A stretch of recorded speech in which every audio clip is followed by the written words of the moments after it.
Welcome back to part 10 from here to Armageddon. We're going to continue on with chapter 5 and get through chapter 5. It's a very important chapter for the evacuation of the planet. It's considering a similar thing that they call the rapture, but that this will only happen if there's cataclysm proportional on the planet of cataclysmic problems on the planet. So with that being said, let me continue on with part 9. You know the pages I'm going over, and I'm going to continue. So, it is why you of our co-workers must not be other than professional and credible. Continue as you are, except clean up your attitudes. You will get nowhere by just being. No one of our busy workers needs another iota of responsibility. Tend of yourselves. Quit your silly games. We can possibly give a credibility to one with purple satin capes, blowing in the wind, purple hair with sage bushes stuck hither and yon, and chanting unintelligible garbage. There is nothing about us that is hard to understand. And God need only thee and he. All else is baggage. You will leave behind at all circumstances. We have supplies for you. We will take your animal and feathered pets and place them in safety. When God prepares a place for you, he does a most efficient job of it.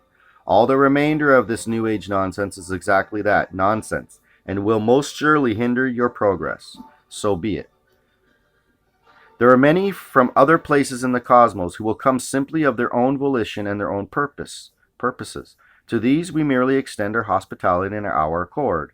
The exception to the rule would be any of those who come for reasons that would be harmful to the planet or its inhabitants. These ones are carefully policed, and if deviant, are escorted beyond the system and sent about their other affairs. Those remaining close are expected to participate if needed and stay completely clear of interference at any evacuation alert.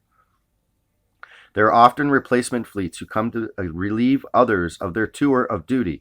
Some of our brothers have been on alert at Earth Station for a very, very long time and are wary and ready to return to their own homes. There is a continuing turnover of fleet participation in the many patrol units involved. Those tours of duty are not of an indefinite nature, but have a set period of time in which to begin and end, with others of relief coming to replace and rotate duty stations. Many of the assignments given to these many volunteer fleets is done on a need of circumstance basis. Earth-based ground units. Strong representative ground units necessitate the contacts in keeping with the frequencies of the fleet and its representative. Thus, one representative will primarily always be in contact with its own interstellar command, even though the crew may be replaced occasionally, but always by their own members. There are other Earth-based personnel who are representatives at large, who may make contact and be at the disposal of any command units in the area. For instance, if there is need for communications in this sector, Dharma would respond instantly. There would rarely be need of such, for all craft would first be instructed to contact our fleet ship and thus the sequence of information. Remember that each base or unit does at all times have its personal craft hovering within its vortex for personal immediate relaying of messages to or from that unit.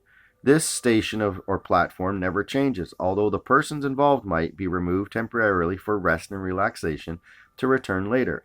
All of our signals, beams, and contacts are relayed to our messengers through the medium of these individual platforms of contact. Sometimes the terminals are aboard command ships, as in this case. In the atmosphere, assuming the craft or platform to be within the atmosphere, there is an identifying beam projection for identification purposes to those who patrol the flight paths. The beam projection identifies the particular command sponsoring the base unit. Because of the crystal communication center located at this particular location, there is constant action in your heavens. If I have need for additional support units for any reason, I can reach further out for assistance to the Federation, and I will be sent whatever assistance necessary. Evil. Enough of that. I also feel you know of my devotion to the Master Teacher, and that Earth is going to have to find balance for survival of a species. To understand the light forces, you must understand the evil forces. I do not speak of God versus good versus bad. I refer to evil versus godness. For those of you who have twiddled about and have come up with the notion that there is no such thing as evil, I assure you that you are incorrect in your assumption. I am going to do a brief dissertation of evil and its presence, and then, orbally, I request that the lessons given prior to this on that subject be integrated within this journal. Those will be at the end of this journal in appendix. There are those who come who are not from our allegiance and who have no part in it. They come as observers and for their own ends.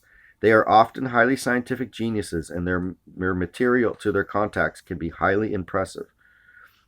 Indeed, almost always is most impressive. However, beware, for it comes with a most expensive price tag. They have come for the purpose of collecting data for their own personal ends, and not to give of themselves for the good of the planet. They care little for your spiritual advancement. They care very little about you one way or another. You represent a curiosity of primitive life form.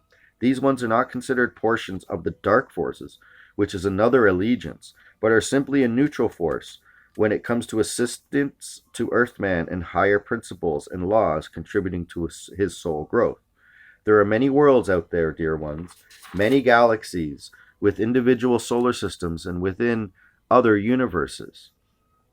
You will experience with ones most similar to your species, but the others travel the pathways among the stars and planets. They are under universal law and will not interfere with your transition, although many will be drawn for the experience. The so-called dark forces are those of our own galaxy who are openly opposed to the Brotherhood of Light, its principles and standards and goals for mankind and the planet Earth. They would seize the planet if there were a possibility. They would bring it under control for their own purposes, which would destroy the freedom of man. The bands of renegades that patrol the terrestrial realms are immediately dispatched to their proper level when overtaken in trespassing activities. The fleets of the heavenly commands are prompt to transport such intruders on their way elsewhere. It is on your plane, in your octave, wherein the enemy must be met and dealt with from a physical standpoint. There are dark forces who are evil in their intent. We maintain very close surveillance of them. Most have been removed from the Earth atmosphere, but there will be a great distribution of dark energies as this planet shuts down activities, so we have an enforced truce. I am most troubled by those ones who seem convinced that there is no such thing as evil. It seems this reasoning goes along with the idea that God is somehow dead and that Satan is some kind of false myth. Brothers, rule of thumb: anything which deliberately hurts and hinders another individual is evil, and when it is willfully and maliciously designed to do so, it is even more evil. We of the Federation surrounded and defend the Earth as much as is possible, but you have all you need right on board to destroy you in total. Just as Sananda has a fleet, so does the Satian Empire. Watch closely as you contact any of these space brothers. A positive man will always quickly identify himself and broadcast thoughts of light and goodwill. You will know that which is God-lighted man. You will know that this is God-lighted man. A Satanian will not identify himself in a satisfactory manner or not at all. He further will flee if one directs light at him and demands he depart. Never approach a craft until you are sure that it is man's. Always use the light in your greeting. Man will welcome it. A Satanian will remove himself from the greeting in the light. Further, you will not be taken by force by either side. It is up to you to accept or deny. The agreement is usually made on a much higher dimension than a pickup point. Refuse to go in the name of the light, and you will be left alone. It is a law which is not broken. I am not going to give you descriptions of craft of which to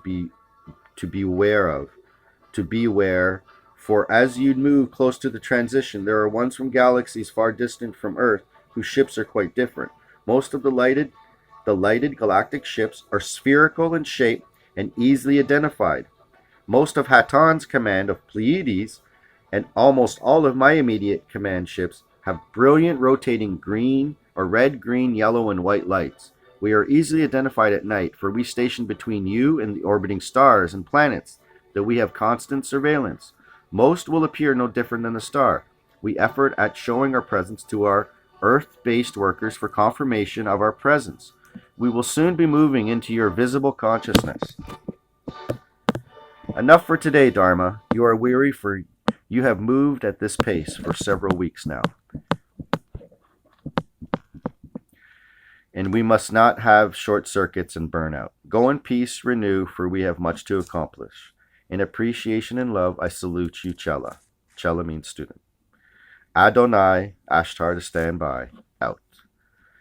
So, with that being said, that's part 10.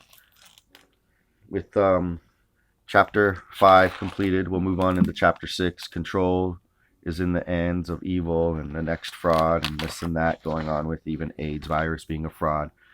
So much truth are in these journals. If you'd like to get a copy, look at the description down below. Any donation will be greatly appreciated. You can see that laid out there and how you can go about that. If you have any questions, please email me at ec4lw@proton.me. This is Spaceman 2.0 with the Phoenix Tooth Rising Show, and